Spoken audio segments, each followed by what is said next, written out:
The diner's bell jangled. But Lila didn't look up until she saw him. Her heart stopped, coffee pot trembling in her hand. As Evan's laugh, that unmistakable baritone, echoed across the room. He was supposed to be dead 3 years gone in a car crash that shattered her world, yet there he sat, alive, with another woman. Lila Harper, 32, had rebuilt her life from ashes. The small town of Willow Creek, Oregon, was her refuge after the accident that stole her husband. She'd taken the waitressing job at Millie's Diner to survive, pouring coffee and forcing smiles for locals who pitied her. Every day was a battle against grief. But she'd learned to breathe again. Until now. Evan, her Evan, was in a booth by the window. His dark hair slightly longer. His frame leaner. But unmistakably him. The woman beside him, a brunette in her late 20s with sharp cheekbones and a confident smile, leaned close, her hand brushing his. Lila's knees buckled. She gripped the counter, the world spinning. He's dead, she whispered to herself. The words a mantra she'd clung to for years. The police report. The closed casket. The endless nights sobbing into his old flannel shirt, it had all been real. Hadn't it? She forced herself to move, her sneakers squeaking on the linoleum as she approached their booth. Heart hammering. The woman was laughing now, her voice light, almost musical. Evan's eyes crinkled, the way they used to when he teased Lila about her terrible pancake flips. "Welcome to Millie's," Lila said, her voice a stranger's, tight and high.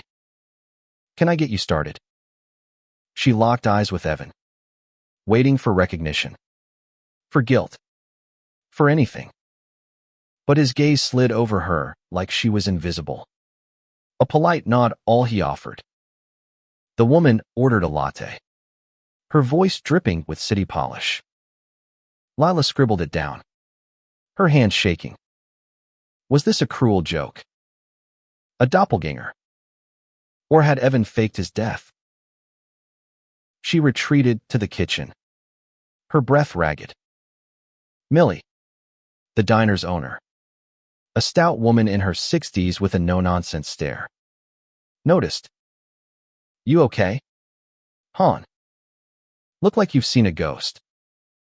Lila almost laughed, the sound bitter.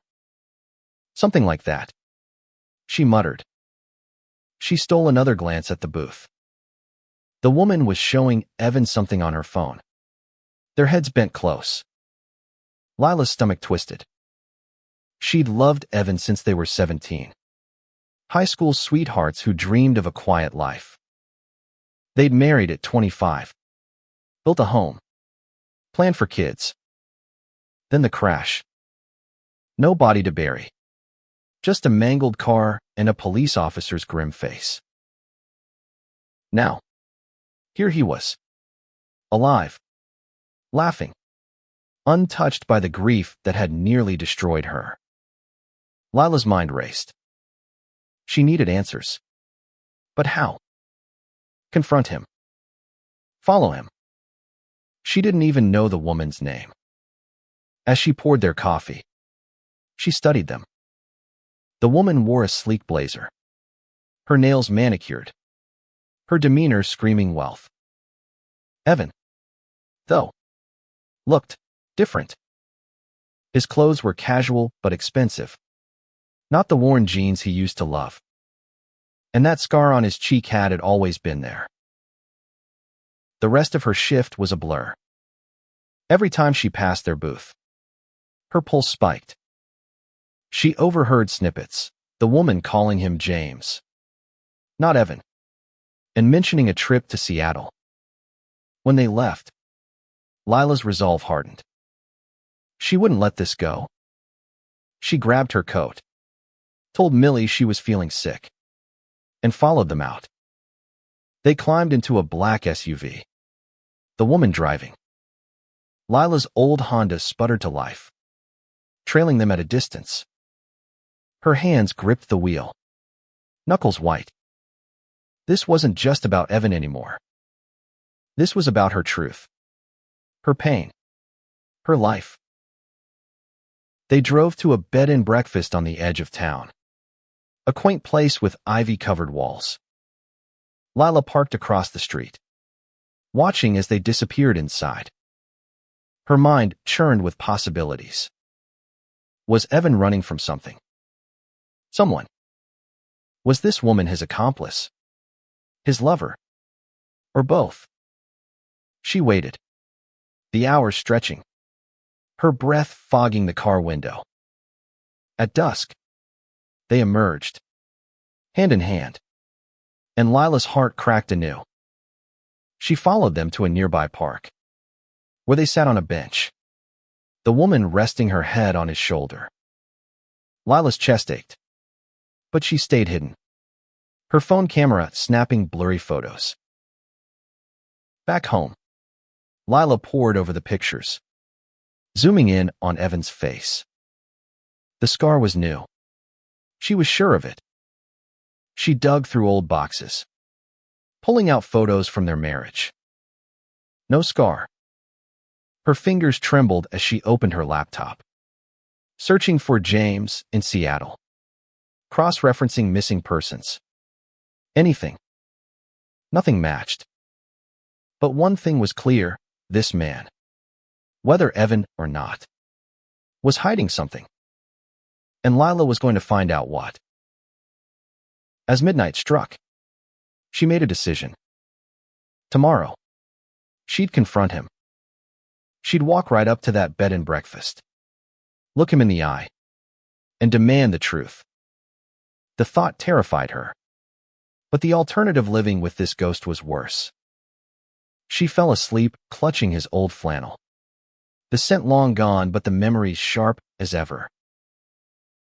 The morning sun barely pierced the fog as Lila stood outside the bed and breakfast, her breath visible in the chilly air. She'd barely slept, her dreams haunted by Evan's laugh, now twisted with the stranger's voice calling him James. Her plan was simple: walk in, face him, and get answers. But her legs felt like lead, her heart a war drum. What if he denied everything? What if he wasn't Evan at all?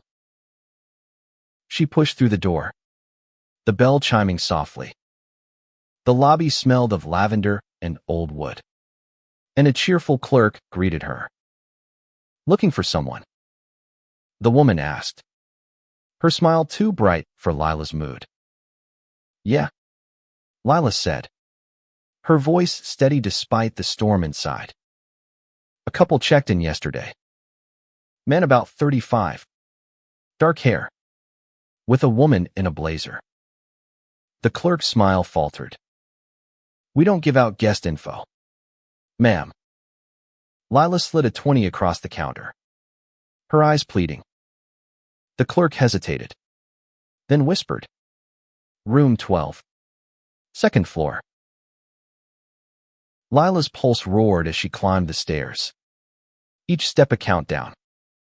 Room 12's door was slightly ajar, laughter spilling out. She knocked, her knuckles barely grazing the wood before the door swung open. The woman from the diner stood there, her smile fading. Can I help you? She asked, her tone clipped. Lila's eyes darted past her to Evan, James lounging on the bed, scrolling through his phone. I need to talk to him, Lila said, pointing. The woman's brow furrowed. James. Why? Lila's throat tightened. Just, please. The woman stepped aside, and Lila entered, her gaze locked on the man who'd once been her world. He looked up, his expression blank, then mildly curious. Do I know you? He asked, his voice so like Evan's it cut her to the bone. Lila's hands clenched. You're Evan Harper. My husband. You died 3 years ago. The room went silent. The woman gasped, her hand flying to her mouth. James stood, his face a mask of confusion. Lady, I'm sorry, but you've got the wrong guy. My name's James Carter. I've never been married. Lila's vision blurred with tears. Don't lie to me, she snapped, pulling out her phone, shoving a photo of their wedding day in his face. He studied it, his brow creasing. That's uncanny, he said, his voice soft.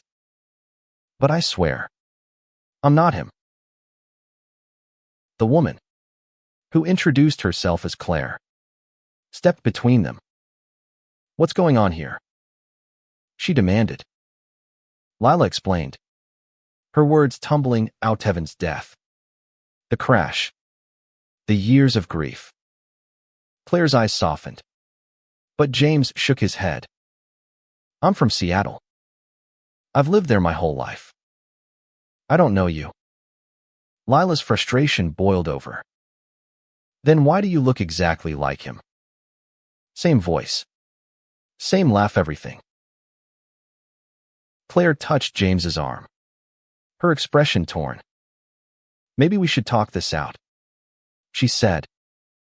They sat, Lila on the edge of an armchair, her hands trembling.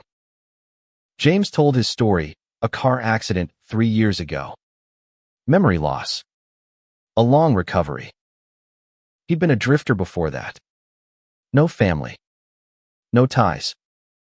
Claire, his girlfriend of 6 months, nodded along, her eyes flicking to Lila with growing unease. He doesn't remember much from before, she said. But he's a good man. Lila's mind reeled. Amnesia. A coincidence. Or a lie. She pressed him, asking about Willow Creek, their high school, their favorite diner. He answered with shrugs, his eyes empty of recognition. But when she mentioned their old dog, Rusty, something flickered in his gaze. Rusty, he murmured, then shook his head. No, I don't know any Rusty. Lila's heart leapt. It was something small, but real. Claire suggested they meet again tomorrow. Give everyone time to process. Lila agreed, though every instinct screamed to stay, to shake him until the truth spilled out. Back in her car, she called an old friend, Sam, a private investigator who'd helped her after Evan's death. I need you to dig into someone named James Carter from Seattle, she said, her voice shaking. Sam promised to get back to her by morning. That night, Lila couldn't sleep. She scoured the internet, piecing together what she could. James Carter had a thin digital footprint, a LinkedIn profile, a few mentions in Seattle charity events. Nothing concrete before 3 years ago. It was as if he'd appeared out of nowhere, just like Evan had vanished. She clutched Evan's flannel, her mind spiraling. If he was Evan, why hide? If he wasn't, how could the universe be so cruel? By dawn, Sam called. James Carter's a ghost before 2022, he said. No birth records. No driver's license. Nothing. But I found something else. The woman. Claire. She's Claire Donovan, daughter of a big-shot CEO. And she's got a history of, let's say, complicated relationships. Lila's stomach dropped. Was Claire involved? Was this a con? She thanked Sam and hung up, her resolve stealing. Tomorrow, she'd face them again, and this time, she wouldn't leave without the truth. Lila arrived at the bed and breakfast at noon, Her nerves frayed, but her purpose clear. She'd spent the morning digging deeper. Her laptop littered with tabs on Claire Donovan and James Carter. Sam's intel gnawed at her. Claire's father, Richard Donovan, ran a pharmaceutical empire, and whispers of shady dealings followed him. Was James a pawn in some larger scheme? Lila clutched a folder of old photos and documents, proof of Evan's existence, as she knocked on room 12's door. Claire answered, her face guarded but polite. "You're back," she said, stepping aside. James sat at a small table, sipping coffee, his expression wary. Lila didn't waste time. "I brought proof," she said, spreading photos across the table. Evan at their wedding. Evan with Rusty. Evan laughing at a barbecue. James stared, his jaw tightening. "This is a lot," he said, his voice low. Claire's eyes darted between them, her fingers twisting a ring on her hand. Lila pressed on, recounting their life together, the summer they camped by Lake Willow, the way Evan always burned the toast. Each memory was a dagger, but she wielded them with precision. James's face remained blank, but his hands shook slightly as he touched a photo of Evan holding a guitar. "I don't play," he said, almost to himself. Lila leaned forward. "You did. You wrote me a song for our first anniversary." For a moment, his eyes met hers, and she saw it again, that flicker of something. Claire broke the silence. "This is too much. James, maybe we should go." But Lila wasn't done. "I checked you out, Claire," she said, her voice steady. "Your father's company, Donovan Farmate's, got a history. People disappearing, lawsuits buried. Is James part of that?" Claire's face paled, but she laughed, sharp and forced. "You're paranoid. I love James. We're just on vacation." Lila didn't buy it. She turned to James. "If you're not Evan, let me prove it. A DNA test. Simple." James hesitated, his eyes flicking to Claire. "I don't owe you anything," he said, but his voice lacked conviction. Claire stood, grabbing her purse. "We're leaving. This is insane." Lila blocked the door. "If you're innocent, why run?" she asked. The room crackled with tension. James caught between them, his face a storm of doubt. They agreed to meet again that evening, but Lila sensed Claire's urgency to leave. She followed them to a cafe, keeping her distance. There, she saw Claire on her phone, her expression tense, her words hushed but heated. "It's under control," Lila overheard as she passed by, pretending to check her phone. Who was Claire talking to? Lila's gut screamed that Claire knew more than she let on. Back home, Sam sent her a bombshell, a leaked document tying Donovan Pharma to an experimental drug trial 3 years ago. One that left several participants unaccounted for. One name stood out, Evan Harper. Lila's blood ran cold. Had Evan been part of some experiment? Had he survived, only to be hidden away as James? She called Sam, her voice trembling. Find out everything about that trial. Now. That evening, Lila met James and Claire at the cafe. James looked exhausted, his eyes red-rimmed. "I don't know what to believe," he admitted. "But I'm starting to dream. Things that feel real. A dog. A lake." Lila's heart leapt. "That's us," she whispered. Claire's jaw tightened. But she stayed silent. Lila pushed the DNA test idea again. And this time, James nodded. Okay. Let's do it.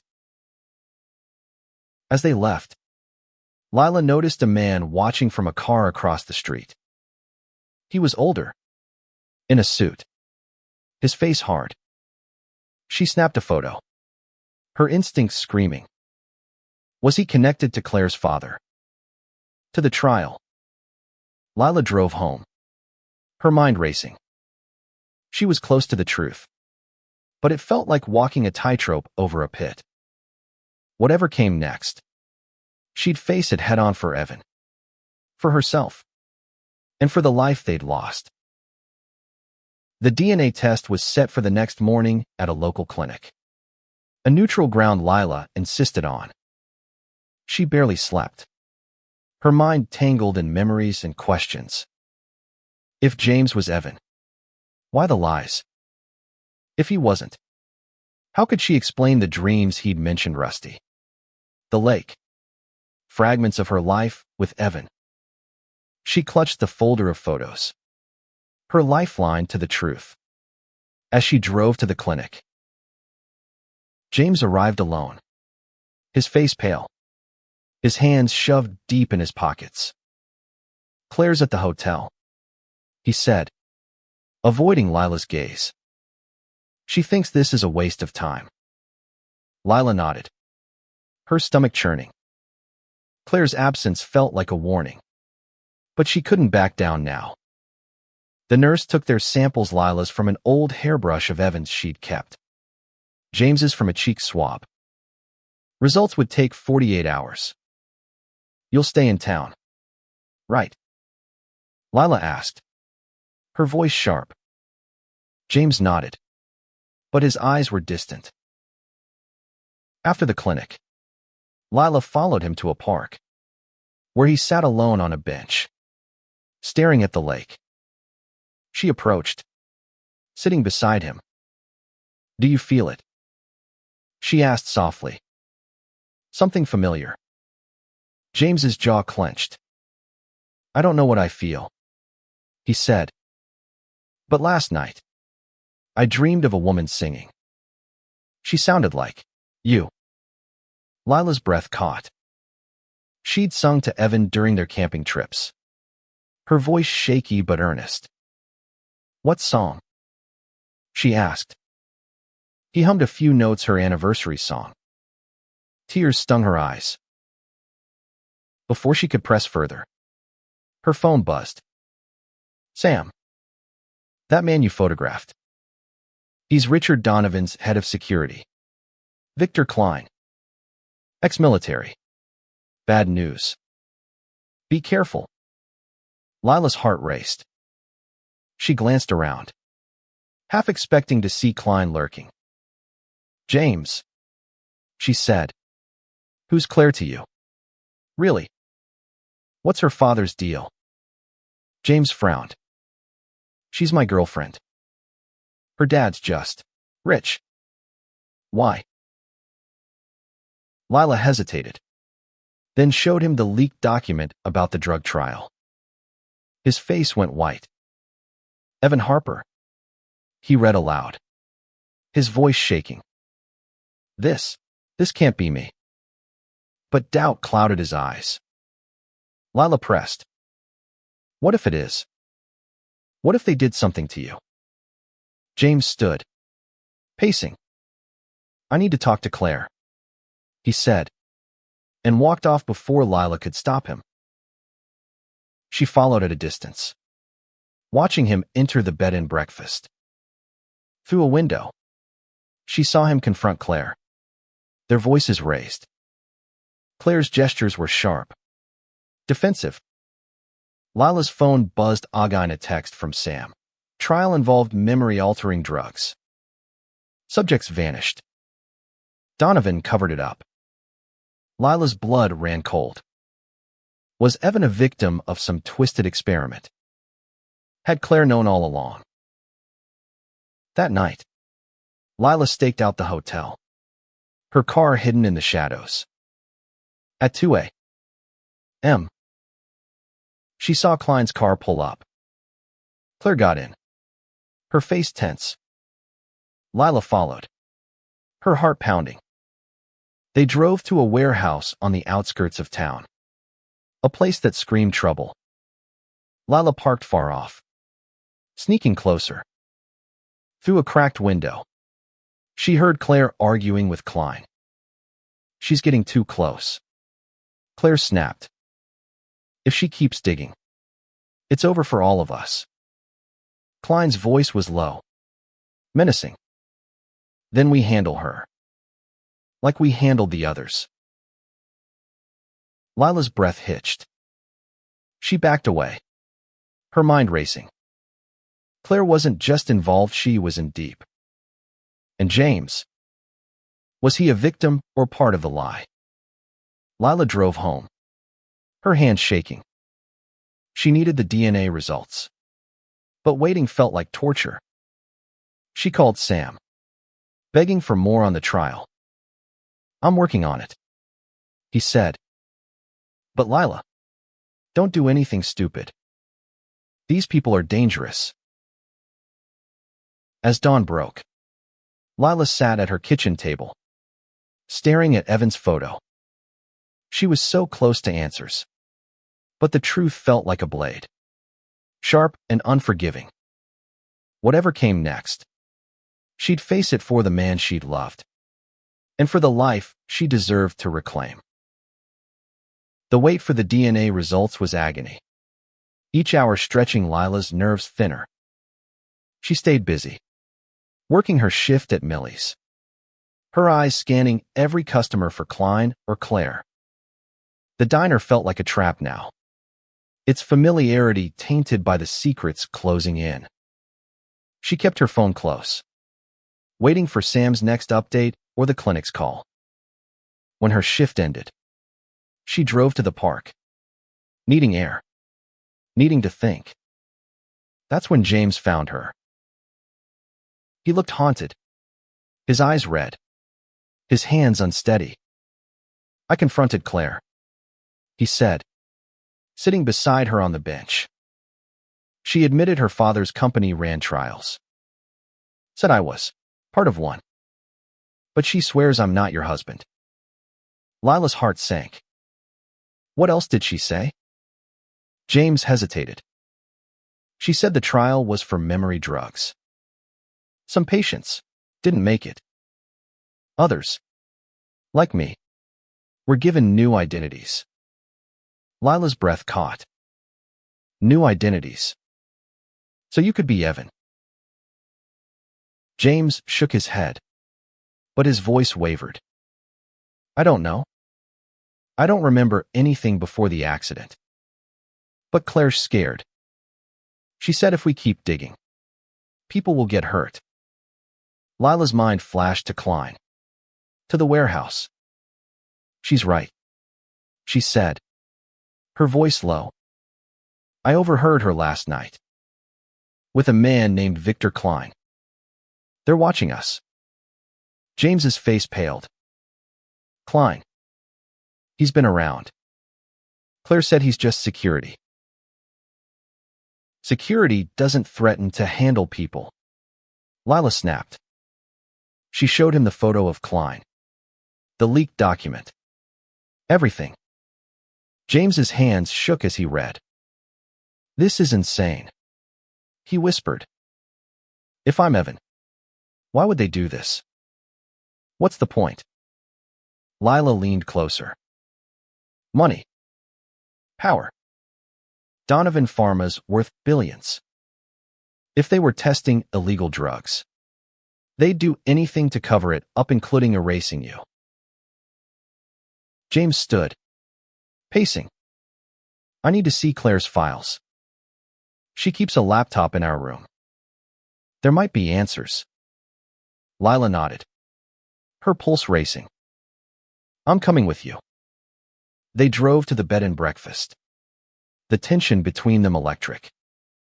Inside, Claire was gone, but her laptop sat on the desk. James hesitated, then opened it. She never locks it. he said, almost guilty.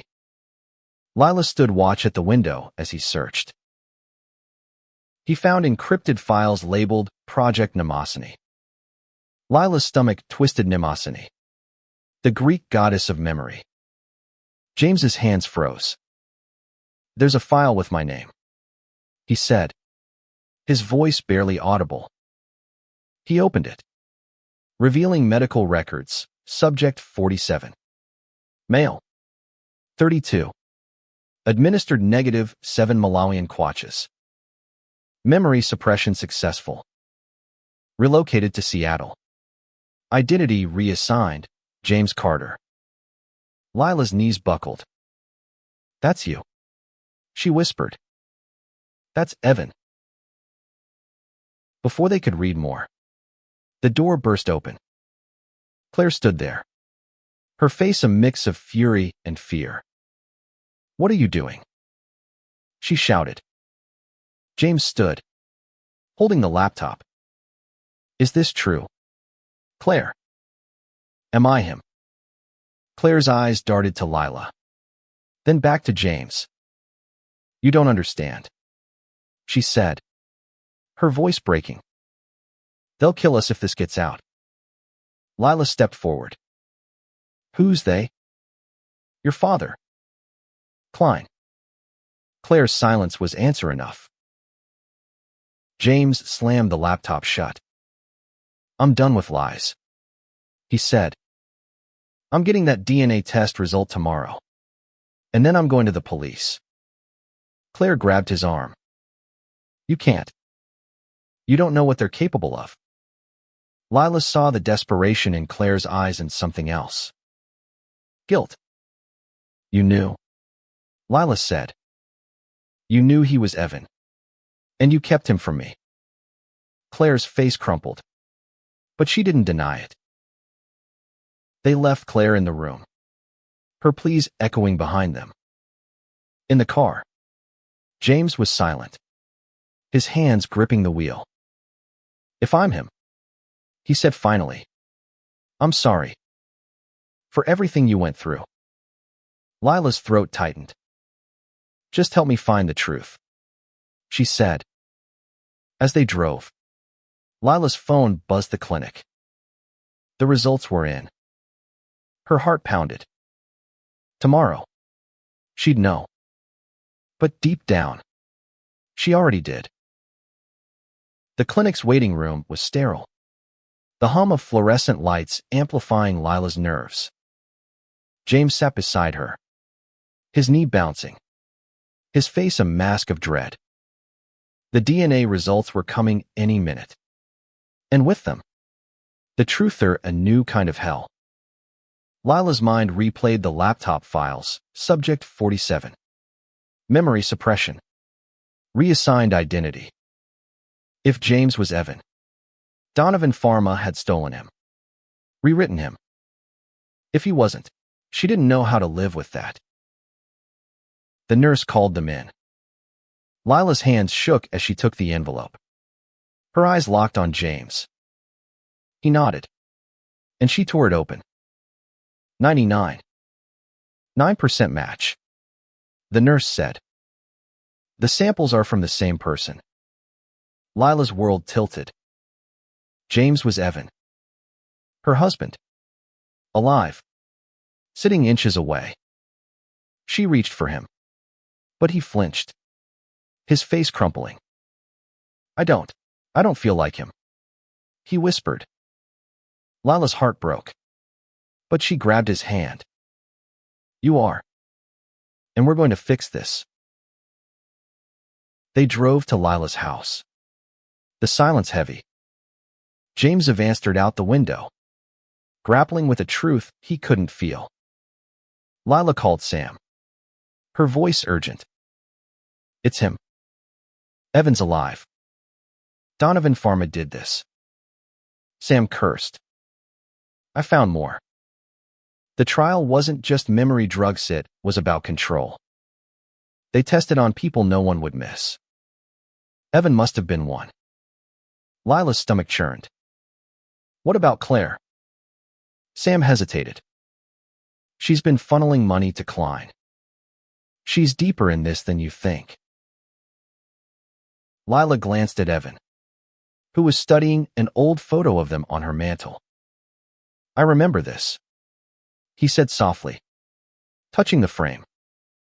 Not clearly, but it's like a dream. Lila's eyes stung. We'll get it back, she promised. But first, they needed a plan.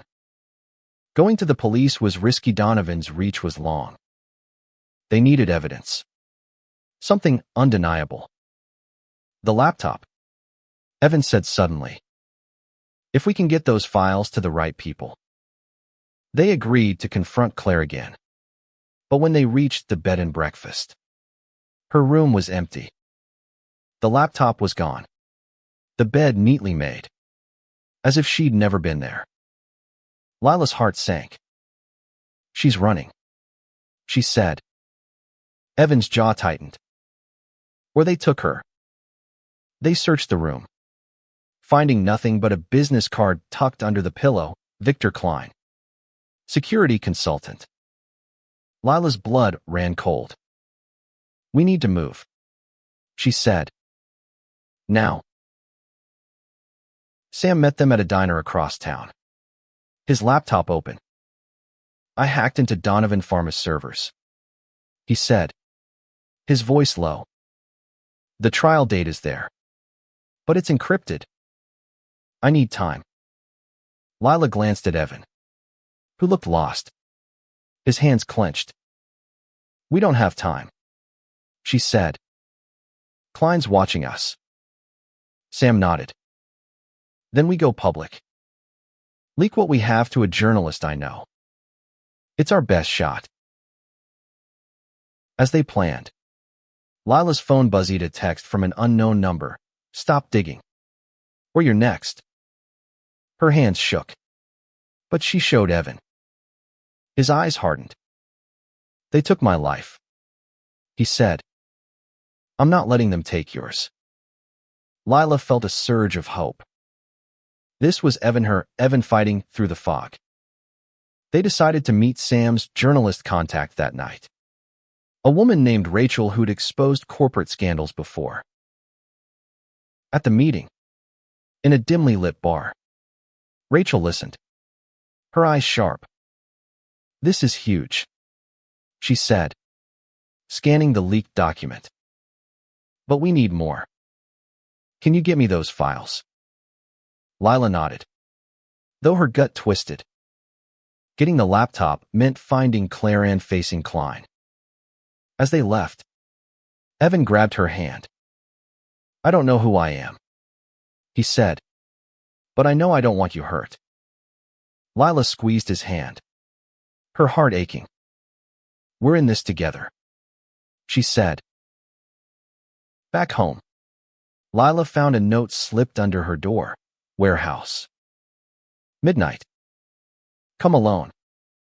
Her breath caught. It was a trap, but it was also a chance. She looked at Evan, asleep on her couch, and made a choice. She'd go for him. For them. For the truth.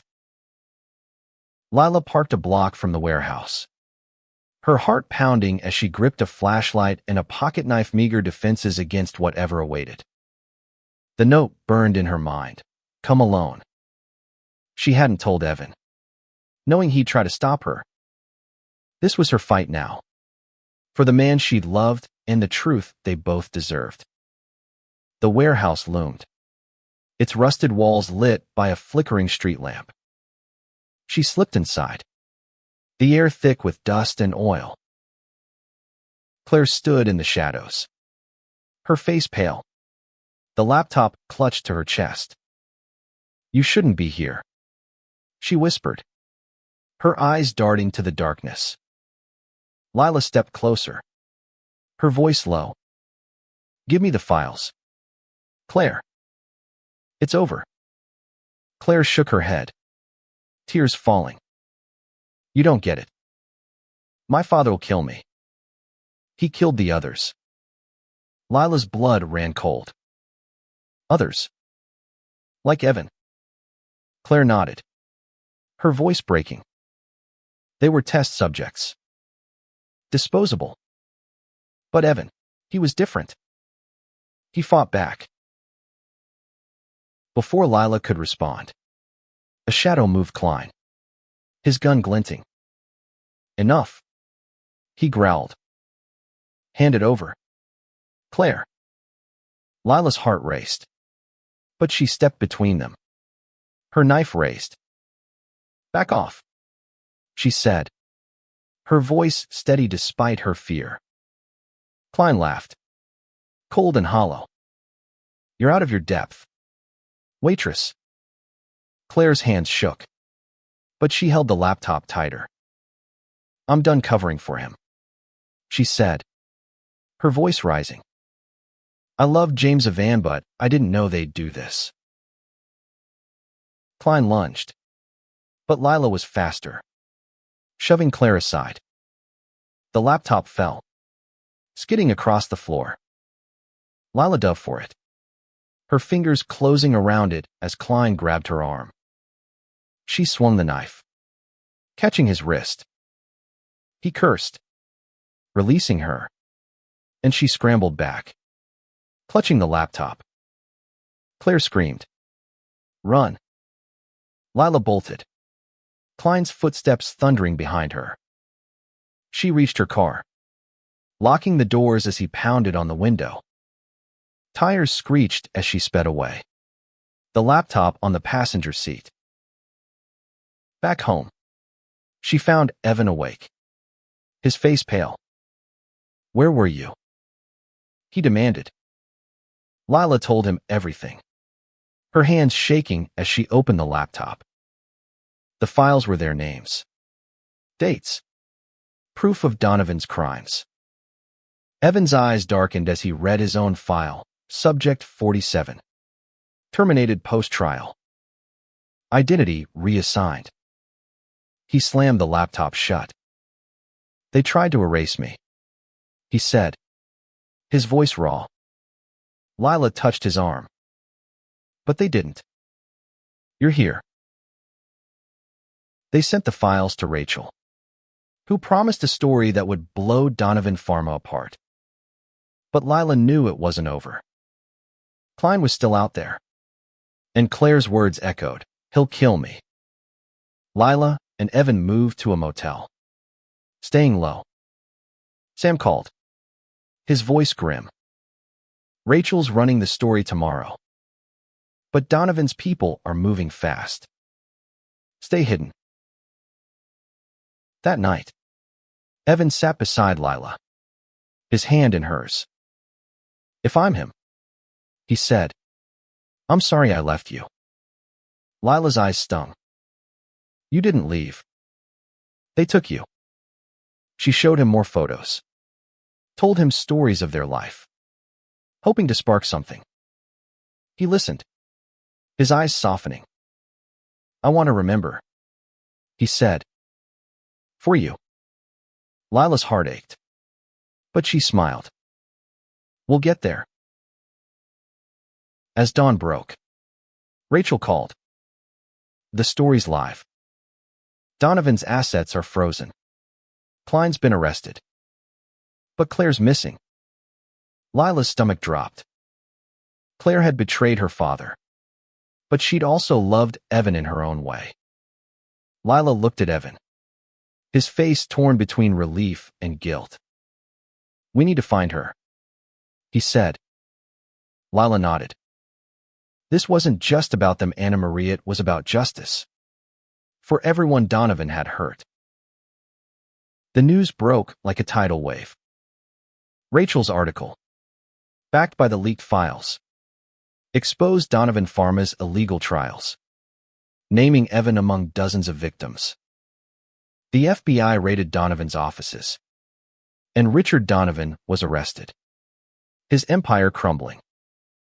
But Claire was still missing, and Lila couldn't shake the image of her tear-streaked face in the warehouse.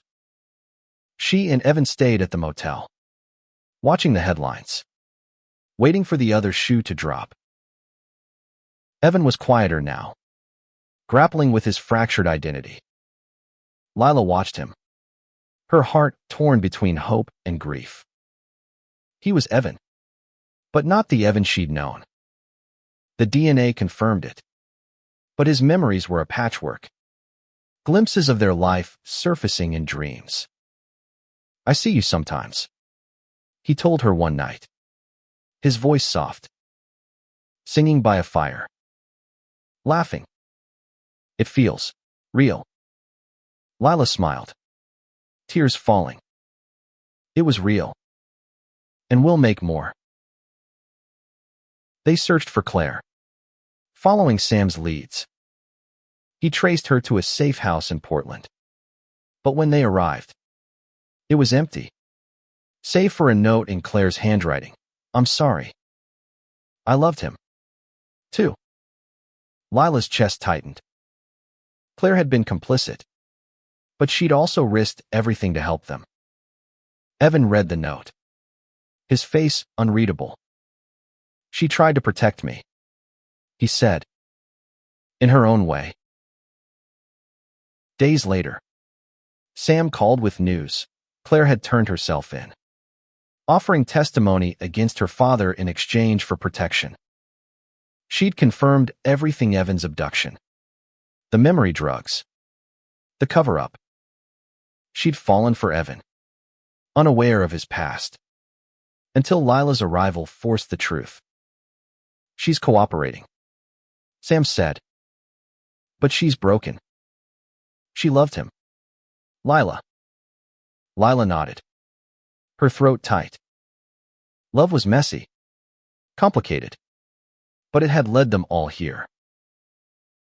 With Donovan behind bars and Klein in custody, Lila and Evan returned to Willow Creek. The diner felt different now, a place of healing rather than pain. Millie hugged them both, tears in her eyes.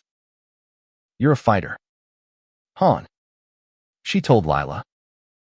Evan started therapy, working to reclaim his memories. Some days, he'd hum their anniversary song, his eyes distant but warm. Others, he'd hold Lila's hand, grounding himself in her presence. One evening, they sat by Lake Willow, the sunset painting the water gold. Evan turned to her, his scar catching the light. "I may never be him again," he said, his voice steady. "But I want to be someone you can love." Lila's heart swelled. "You already are," she said, leaning into him. They'd lost years, but they'd gained something Nawa chance to rebuild. Not as who they were, but as who they could be. The town embraced Evan's return, though whispers followed. Lila didn't care.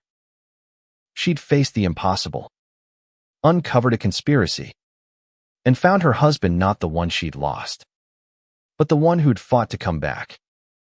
As they walked home, hand in hand, Lila felt a weight lift. The truth hadn't erased the pain, but it had given her purpose.